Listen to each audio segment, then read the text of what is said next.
नागपुर के धंतोली थाना क्षेत्र में पुलिस को बड़ी सफलता मिली है। धंतोली पुलिस ने एक स्विफ्ट कार में एमडी यानी मिफेड्रिन ड्रग्स का सौदा करते हुए 3 आरोपियों को रंगे हाथों गिरफ्तार किया है। पुलिस उप निरीक्षक धनाजी मारकवाड़ को मिली गुप्त सूचना के आधार पर डॉक्टर कॉलोनी के पास डीपी रोड पर छापा मार गया है। कार से 10.730 ग्राम एमडी पाउडर, नकद 22,000 रुपये, 1 इलेक्ट्रॉनिक्स वजन काटा, 2 चाकू, 5 मोबाइल फोन और 6.5 लाख की कार समेत कुल 8,73,000 का माल जब्त किया गया। पुलिस ने आरोपी के खिलाफ एनडीपीएस एक्ट की धारा 8(क)22(ब) समेत कई धाराओं के तहत मामला दर्ज किया है।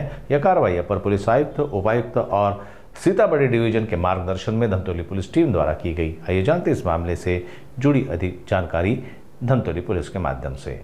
पकडणे जे आरोपी जे आहे त्याचं नाव आहे प्रदीप विके, जे पहिला आरोपी आहे। दुसरा आरोपी आहे चिंटू उर्फ विवेक लेखराज आणि तिसरे आरोपी आहे तेजस भंडारकर।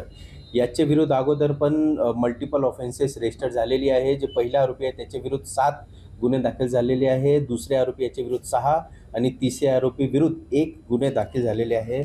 या पूर्ण प्रकरणमध्ये बरेचसे मुद्देमाल पण धंतोली पोलिसांनी जप्त केलेले आहे। ते मुद्देमालचे विवरण याप्रमाणे आहे। 10.7 ग्राम एमडी, याच्यासोबत 2 चाकू, 1 वेट मशीन, 5 मोबाईल आणि 1 4 व्हीलर व्हेकल आहे। ज्याचे टोटल कॉस्ट आहे, टोटल व्हॅल्यू जे आहे मुद्देमालचे 8,73,500 रुपये आहे।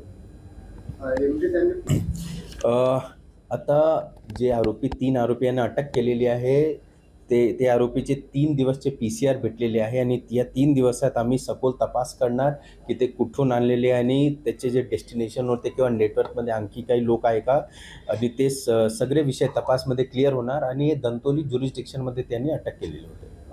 शारीरिक गुन्हे पण दाखल झालेले आहेत, ज्यामध्ये 302 आणि 307 सारखे गुन्हे आहे आणि चिंटू विवेक लेखराज याचे विरुद्ध पण बॉडी ऑफेन्सेस आहे। तर मल्टिपल ऑफेन्सेस याचे विरुद्ध गुन्हे, बॉडी ऑफेन्सेस किंवा प्रॉपर्टी ऑफेन्स दोन्ही प्रकारचे गुन्हे याचे विरुद्ध आहेत।